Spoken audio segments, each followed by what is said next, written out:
probably know his background, but just briefly, for somebody that might have been under a rock for a while, let me just tell you a little bit about the president, our special guest.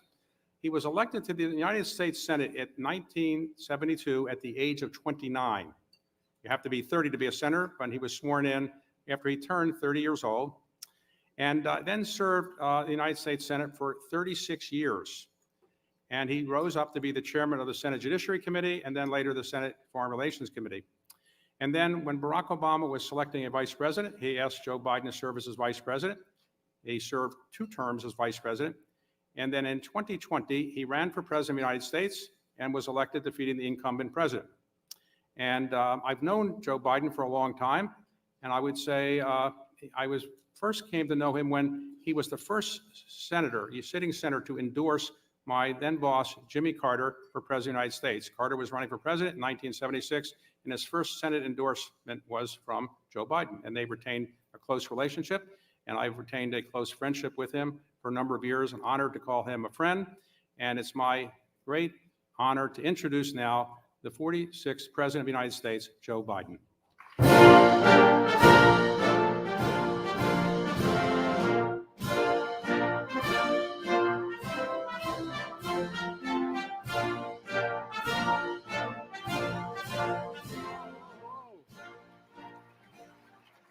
Thank you, David. In my household, we refer to David as the Washington Monument. He's been a friend a long time. And not only thank you for the introduction, David, but thank you for your friendship. And thank you all for being here and allowing me to be here. Yesterday was an important day for the country, in my view. 2.5 years after the Federal Reserve began raising interest rates, it announced that it would begin lowering interest rates. I think it's good news for consumers, and it means the cost of buying a home, a car, and so much more will be going down. And it's good news, in my view, for the overall economy, because lower borrowing costs will support economic growth. And it's an important signal from the Federal Reserve to the nation that after repeated interest hikes to cool down inflation, inflation has come back down, and the Fed is switched to lowering rates to keep the country growing, economy growing. At its peak, as you all know, inflation was 9.1% in the United States. Today, it is much closer to 2%. It doesn't mean our work is done. Far from it. Far from it. No one should confuse why I'm here. I'm not here to take a victory lap. I'm not here to say a job well done. I'm not here to say we don't have a hell of a lot more work to do. We do have more work to do. But what I am here to speak about is how far we come, how we got here, and most importantly, the foundation that I believe built for a more prosperous and equitable future in America. So let's be clear. The Fed lowering interest rates isn't a declaration of victory. It's a declaration of progress. It's a signal we've entered a new phase of our economy and our recovery. You know, I believe the importance for the country to recognize this progress because if we don't, the progress we made will remain locked in the fear of negative mindset that dominated our economic outlook since the pandemic began. Instead of seeing the immense opportunities in front of us right now, this is a moment, in my view, for business to feel greater confidence, to invest higher, and to expand. It's a moment for individuals to feel greater confidence buying a home, a new car, starting a family, starting a new business. We're creating jobs. Employment remains very low. Small business creation is at its historic highs. The economy is growing. The main challenge we've had has been a painful one, but it's been the pandemic and the inflation it created, causing enormous pain and hardship for families all across America. It's not true just for us, but for every major economy in the world. But now inflation is coming down in the United States. The fact is, it's come down faster and lower than almost any other world's advanced economies. So now, instead of looking at interest rates increases, interest rates are going to be coming down, and they're expected to go down further. And that's a good place for us to be. Now,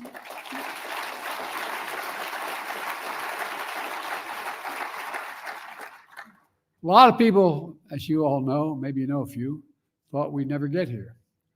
When Kamala and I came to office, 3,000 people a day were dying of COVID, 3,000 a day. Millions of Americans have lost their jobs, their businesses, and the global economy was in a tailspin.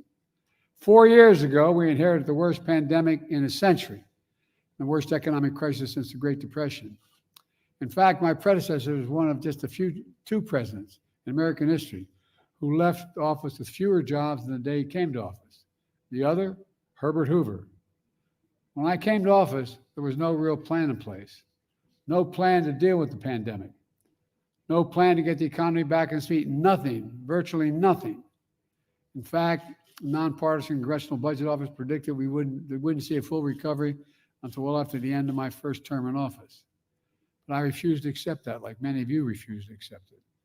I came to office determined not only to deliver immediate economic relief for the American people, but to transform the way our economy works over the long term.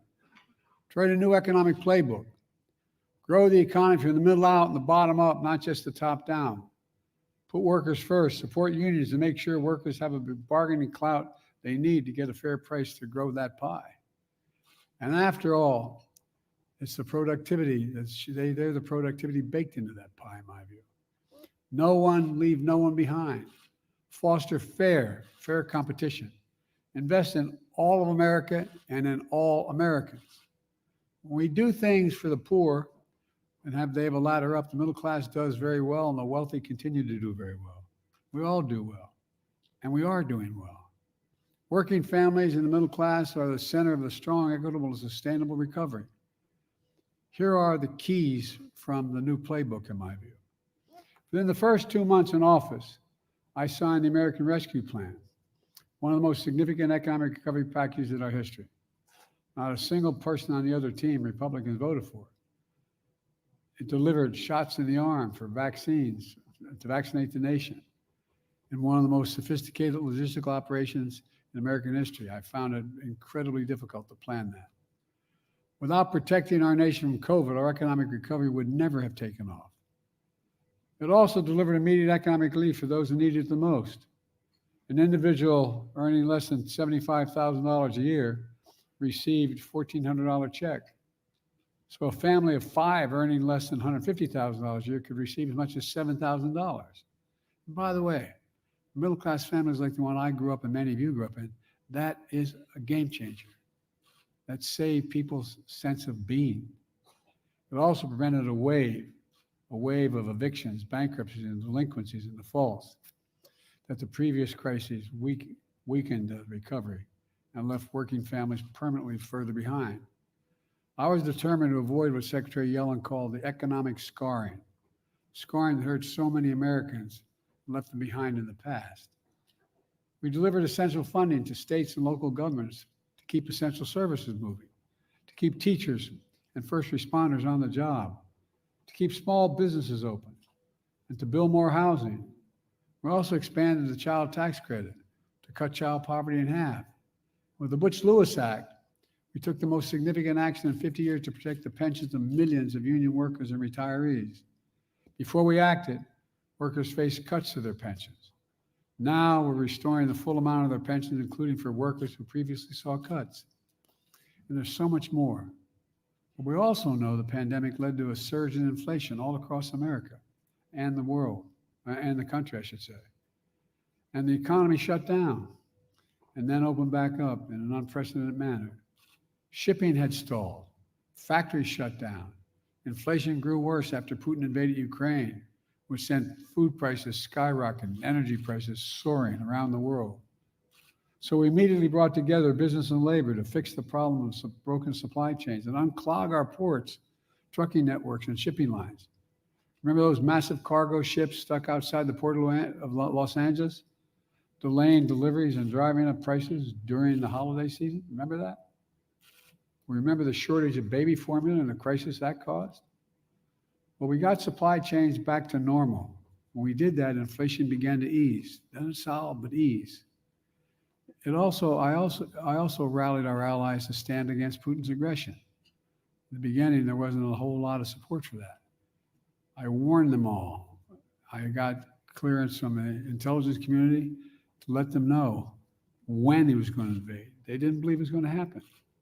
but he invaded exactly when I said he was, led the world to realize that we're in real problem. And releasing oil reserve to stabilize global markets. By the way, our gas prices are now down to $3.22, lower than before the invasion.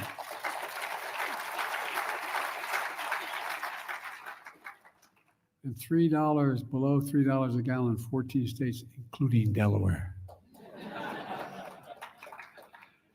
I can go home now, past the gas station. Energy production from all sources is now at record highs in America. Record highs. And unlike my predecessor, I respect the Federal Reserve's independence as they pursued its mandate to bring inflation down. That independence has served the country well. And by the way, I've never once spoken to the chairman of the Fed since I became president. It will also do enormous damage to our economy if that independence is ever lost. You know, my new economic playbook also rejects the long-held conventional view among economists, many economists, that we had to lower our ambitions to bring inflation down. After I took action to rescue the economy, we got relief to families that needed it. Some experts predicted that that we would leave the labor market and not come back to work. They refer to this as the Great Resignation. Remember that? The Great Resignation. Well, to state the obvious, they were dead wrong. We now have the highest working age employment in decades.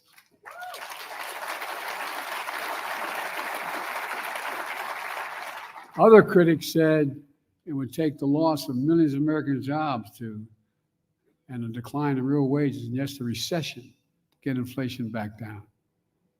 Possible, but I refuse to accept that. I believe, sometimes over the amazement of my staff, that we should seize the moment to finally invest in all of America and all Americans for decades to come. We did just that with what I call our Investing in America agenda. How can we have the strongest economy in the world without the most advanced infrastructure in the world? How can that be? That's why I wrote and worked so hard to pass the bipartisan infrastructure law. Most significant law in generations to modernize our roads, bridges, ports, airports, trains, buses, removing every lead pipe from schools and homes so every child could drink clean water, providing affordable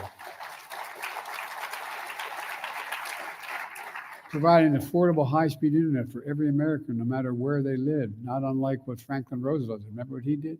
You don't remember, you weren't around. Nor, by the way, I wouldn't. I'm old, but I wasn't there either. But he decided that rural America had to have access to electricity. The internet is as critical as electricity was during his period. I remember saying that to my younger staff, and they looked at me, well, what are you talking about? But look, we're growing our economy. Got more to do. We're improving our quality of life. We're literally building a better America because of all of you. In fact, Buy American has been the law of the land since the 1930s. And I have to admit to you, Congressman Carper, my buddy, I didn't realize that when they wrote the law in 33 about unions organizing, they also had a provision in there. Any money, it says any money the president is sent from the Congress to invest in an investment in America should use American workers and use American products. Past administrations, including my predecessor, failed to buy American. Not anymore. Kamala and I are making sure the federal projects building American roads, bridges, highways, and so much more beyond that, like aircraft carriers and tanks, they'll be made with American products, built by American workers, creating good paying American jobs. How can we be the strongest nation in the world without leading the world in science and technology? I mean, think about it. We walked away for a long while, investing in science and technology as a government. During the pandemic, American people learned about supply chains. You know, I remember going home saying the supply chain, and my family, the supply chain. What tells the supply chain? No, but I'm serious. Think about it. It became common knowledge what we're talking about to the average American. And the shortage of semiconductors, those little tiny computer chips, smaller than the tip of your finger, that power everyday lives, from smartphones to automobiles to dishwashers to advanced weapon systems and so much more. Think about it, it takes over 3,000 chips to build an automobile. Remember the crisis when you didn't have access to them in the automobile industry? And by the way, we invented those chips here in America, and we still design the most sophisticated chips in the world. But over time, my predecessors thought it was better to manufacture those chips overseas because labor was cheaper. That's why they went overseas. The result, when the pandemic shut down those chip factories overseas, the price of everything went up because we didn't have enough chips here in America. We learned the hard way that one of the best ways to strengthen our supply chain is to make sure the supply chain starts in America. Starts in America. And by the way, if I get hold in the back there, that's why I have great relations with our European friends. But this is one where they go, whoa. That's why I literally wrote and signed the Chips and Science Act to bring manufacturing back home and so much more. As a result, private companies from around the world are now investing tens of billions of dollars to build new chip factories right here in America, New York, Ohio, Arizona, all across the country. You know, it takes time to build these factories. Look, the number of construction workers is way up and they're making good salaries. Already creating tens of thousands of jobs in construction facilities. But the American public's going, well, where's all this going, Biden? Because they expected this to happen overnight. You got to build the factories first. And these factories are finally built. We'll have tens of thousands of jobs running those factories, so-called fabs.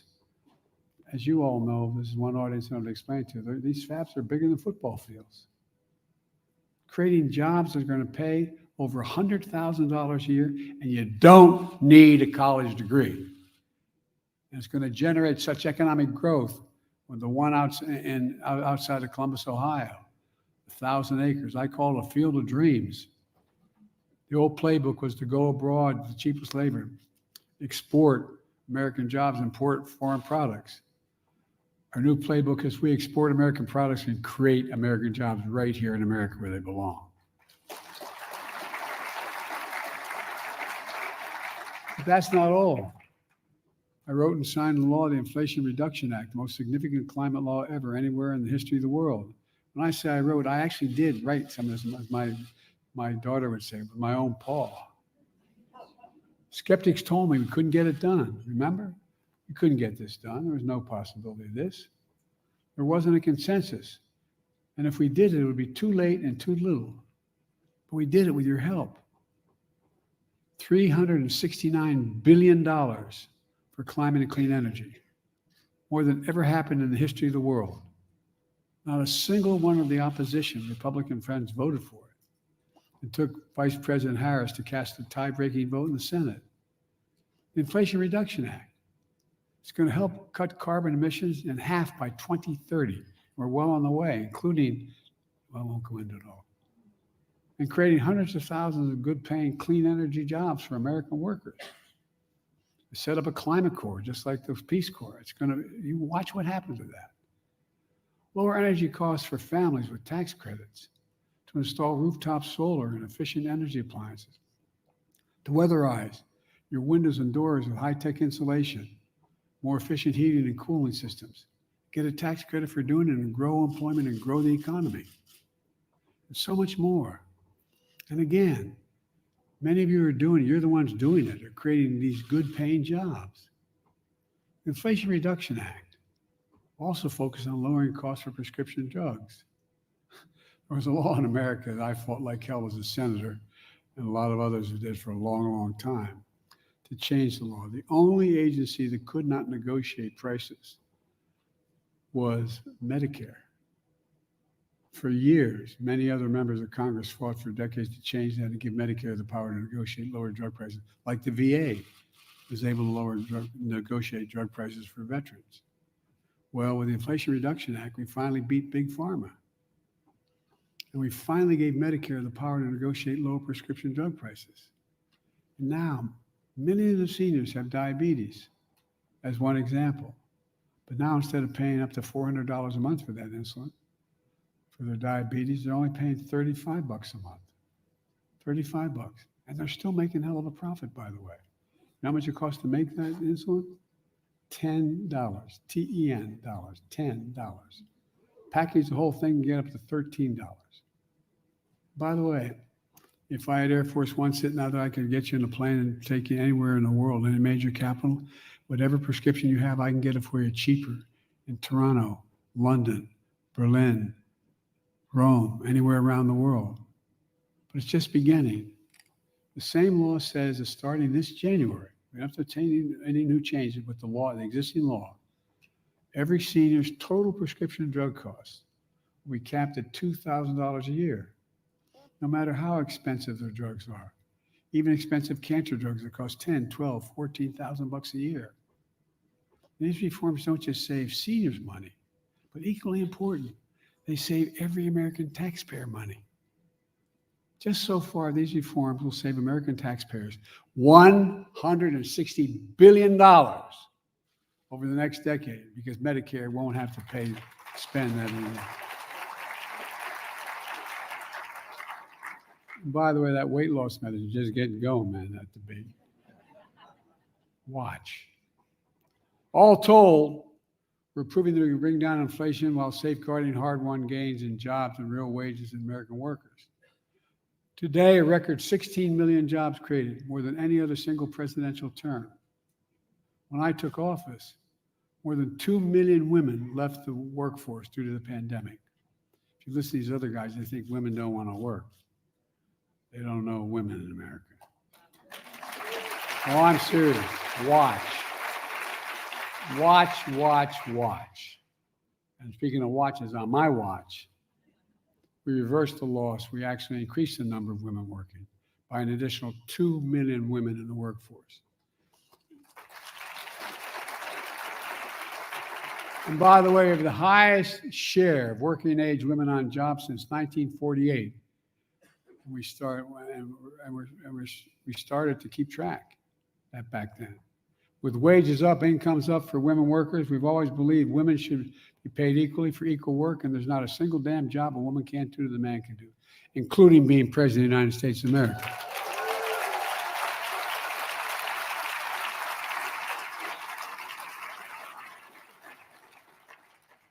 You all think I'm kidding. My younger sister used to be 3 years younger than me. She's now 20 years younger.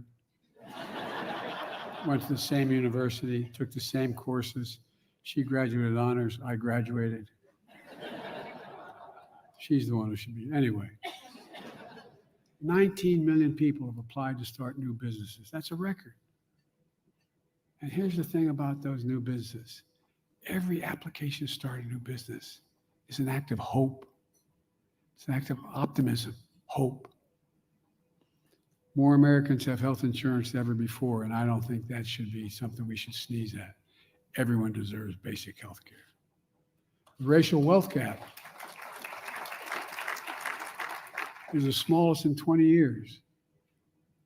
Remember how many economists thought we need a recession to bring down inflation? There was even a major financial news headline, which I'll not reference, saying 100% chance of recession in 2023. Well, instead, our economy grew by more than 3% last year, and inflation came way down. American households came out of the crisis, American households with stronger balance sheets, higher incomes, greater wealth. And all that progress is a remarkable testament to the resilience and determination of the American people.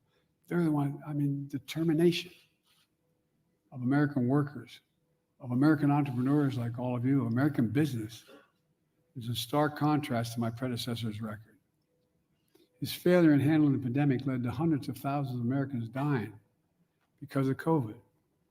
Remember, just inject a little dye, you'll be okay. His failure to lead the economic crisis that followed and to create millions of Americans caused them to lose their jobs. In fact, the last month of his failed term was the last month our economy lost jobs.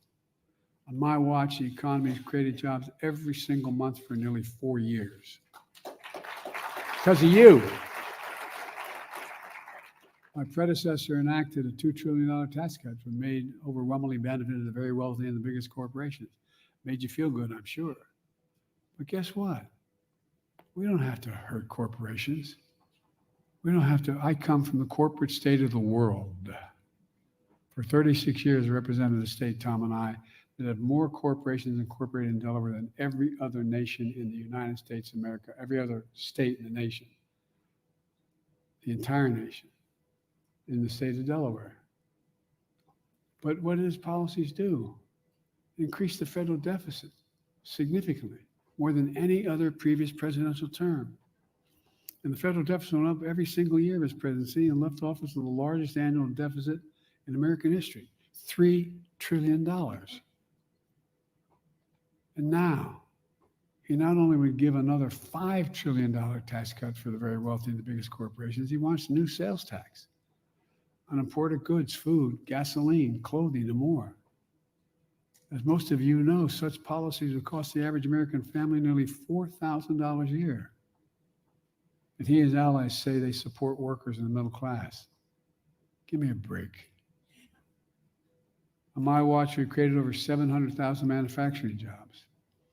He lost 170,000 manufacturing jobs in 4 years. On our watch, factory construction is at a record high. It increased 210%. On the other team's watch, factory construction barely increased 2%. On my watch, the trade deficit with China declined to its lowest level in a decade. On his watch, the trade deficit with China soared. On my watch, we're seeing a record stock market and record 401ks. The bottom line is, I'm a capitalist. I wish I had more stock. But I believe capitalism is the greatest force to grow the economy for everybody. I really mean it. Now, don't point to the fact that for 36 years, as Tom will point out to you, when they did the income of all the members of Congress, I was listed as the poorest man in Congress. I never thought I was poor. I had a decent salary as a senator. But we face a fundamental choice. For the past 40 years, too many leaders have sworn by an economic theory that has not worked very well at all, trickle-down economics. Cut taxes for the very wealthy, and they deserve having taxes cut. But cut for the very wealthy and hope the benefits trickle down. Well, guess what? Not a whole lot trickled down on my dad's kitchen table. It's clear, especially under my predecessor, that trickle-down economics failed. And he's promising again, trickle-down economics. But it will fail again. In fact, President Clinton pointed out that since the end of the Cold War in '89, America has created about 51 million jobs. Of those 51 million jobs in that period, the economy under Democratic presidents created 50 million, in fact, 50 million of those. And the economy under Republican presidents created 1 million of those new jobs. Folks, I've laid out a better choice, in my view, to grow the economy from the middle out and the bottom up. I promised to be a president of all Americans, whether they voted for me or not. And I kept that promise, making a lot of Democrats very angry because studies show that I signed what the laws I signed actually deliver more benefits to red states than the blue states. That's a fact. More went to Republican states than the Democratic states. It may not have been good politics, but I believe it's good for the country. I kept my promise. Today, we're better positioned than any nation in the world to truly win the economic competition of the 21st century, in my view. There's so much more we can do. We're going to continue bringing down prices for families by building more affordable housing, making childcare more affordable. And by the way, you make it more affordable, it increases economic growth. Growth. By continuing to lower healthcare costs as well. We're continuing fighting to make sure everyone pays their fair share of taxes. And by the way, I hope some of you out there are billionaires. But paying 8.2% ain't quite enough. If you just paid 25%, it would generate enough income, $500 billion over the next 10 years. We could cut the deficit, be paying 25%, wouldn't it? Anyway, I don't get going. But my point is, That includes a story, they extended the child care tax credit to cut child poverty in half. We're determined to lower prescription drug costs, not just for seniors, but for everyone. Helping the federal budget and household budgets, and so much more. I'm sorry to go on so long. Let me close with this. Early in my term, I traveled to the skepticism of some of my own team and many of the Democrats to South Korea to meet with President Xi and President Hu in South Korea and the CEO of Samsung. They were manufacturing a significant portion of the chips in the world. I sat with them and encouraged both of them to invest in America. And they agreed. What surprised me when I asked the CEO of Samsung why he was prepared to invest billions of dollars to build chip factories in the United States, they mentioned two reasons. Because of our workforce, which I know we have the best workers in the world. And second, they said we have the safest, most secure nation in the world in which to invest. And now, as I stand here in front of some of the most significant business leaders, successful business leaders in the country, we also know we have the best research universities in the world, the best in the world. We have the most dynamic capitalist system in the world. And here's what we can't take for granted. We have stability because we have a rule of law. Our democracy is unparalleled. I know I talk a lot about democracy from the first time around, but it's really under stress. For real. We can never lose the democratic principles. American business or economic dynamism can't succeed, in my view, without stability and security that makes us the envy of the world, and we are. 4 years ago, we've gone from a historic crisis to greater progress than any of us thought possible. We did it with a new playbook based on one of the most oldest truths of our nation. Believe in America. Invest in America. That's the truth. Give the American people half a chance. They have never, ever, ever, ever, ever let the country down. Give them a full chance and watch them lift us up to endless possibilities. That's what I see in this room. Incredible, I really mean this, and I'm not trying to be solicitous. Incredible business leaders, innovators, who embody that sense of possibilities. I spent more time with Xi Jinping than any world leader has. Over 90 hours with him alone. Traveled 17,000 miles in the United States and China. We're in the Tibetan Plateau, and he looked at me and said, "Can you define America for me?" By the way, I gave all my notes in, so they have this. And I said, "Yeah, I can define America in one word, and I mean this from the bottom of my heart. I mean this from the bottom of my heart. Possibilities. We're a nation of possibilities. We think big. We believe big. We sometimes fail, but we think big. I'm never more optimistic about America's future. Just as remember who the hell we are and how far we've come together. We're the United States of America. And there's nothing, virtually nothing, we cannot do when we act together. So keep it up, folks. We need you badly. God bless you all, and may God protect our troops. Thank you.